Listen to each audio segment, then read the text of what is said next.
பாளையங்கோட்டையில் மத்திய சிறையில் இருந்து ஜாமீனில் வெளியே வந்த சரித்திர பதிவேடு குற்றவாளி, ஆங்கிலத்தில் ஹிஸ்டரி ஷீட்டர் என்று அழைப்பார்கள், சிறை வாசலிலேயே காத்திருந்த சிறப்பு பிரிவு போலீசார் கைது செய்ததால் பரபரப்பு ஏற்பட்டது.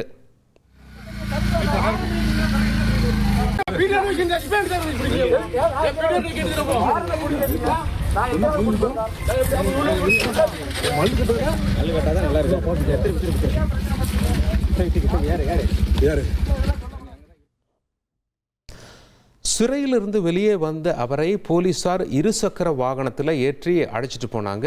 அந்த முயற்சியில் வழக்கறிஞர்களுக்கும் போலீசாருக்கும் இடையே தள்ளுமுள்ளு ஏற்பட்டது.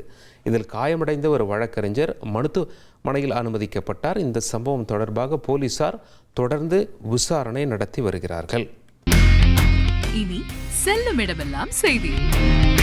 தந்தி டிவியின் வாட்ஸ்அப் சேனலை ஃபாலோ பண்ணினா செல்ல இருக்கும் இடமெல்லாம் செய்தி.